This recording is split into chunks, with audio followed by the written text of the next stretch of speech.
अधिकार। किचन की खिड़की बंद करते हुए सुधा ने घड़ी की ओर देखा, जो रात के 10:30 बजा रही थी। ओह, आज फिर से 10:30 बज गए। मैं कितनी भी कोशिश कर लूं, फिर भी 10 तो बज ही जाते हैं। अब तक तो सुरेश भी खर्राटे भरने लग गए होंगे। खुद से बातें करती हुई वो बेडरूम में गई और पानी का गिलास टेबल पर रखकर हौले से सुरेश को जगाने लगी।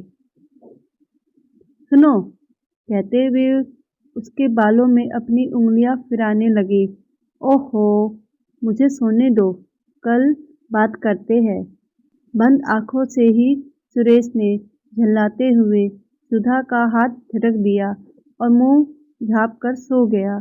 सुधा समझ गई और अपनी इच्छाओं को दबाकर वो भी सोने की कोशिश करने लगी। एक दिन सुधा की बाई ने छुट्टी कर ली। उसी दिन बेटी के स्कूल का ऑटो ड्राइवर भी बीमार पड़ गया। दिन भर वह इधर से उधर भागती रहती। घर का काम, बेटी का लंच, पति का लंच, बेटी को स्कूल छोड़ना लाना, सब करते हुए रात के 11 बज गए। थककर वो बिस्तर पर निढाल हो गई। तभी उसने अपनी कमर पर सुरेश की उंगलियों के स्पर्श को महसूस किया। इतनी थकान के बाद ये सब? उसने अनमने भाव से कहा। मैं बहुत थक गई हूँ। आज तो ना बाई आई थी और ना ही तुम्हारा तो रोज का यही नाटक है।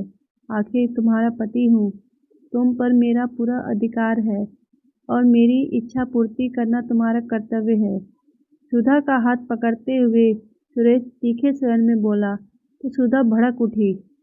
ऐसा पहली बार तो हुआ नहीं था।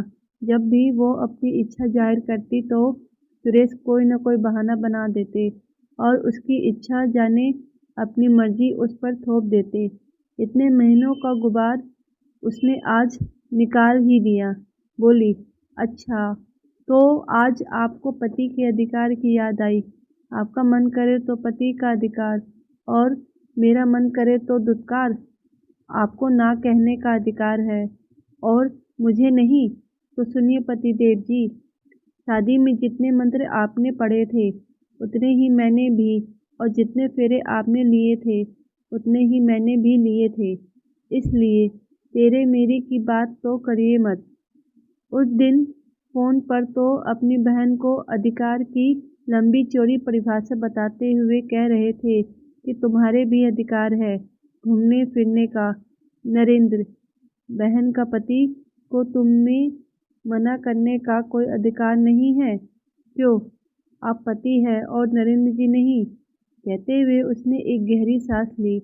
फिर बोली, अब रही बात रात की, तो आप मुझे ना कह सकते हैं तो मुझे भी आपको तुम्हें ना कहने का अधिकार है और ये अधिकार मुझे भारत के कानून ने दिया है।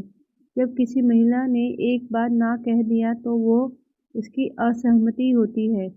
उसके बाद भी सामने वाले ने जबरदस्ती की, चाहे उसका पति ही क्यों ना हो, तो वो बलात्कार कहलाता है और इसकी सज़ा तो आप जानते ही हैं। पिछले दिनों न्यूज़ में तो आपने देखा ही था कि एक पत्नी ने अपने पति पर, अब बोलिए, और कुछ कहना है? उसने तकिए को जोर से पटका और पीठ घुमाकर सो गई।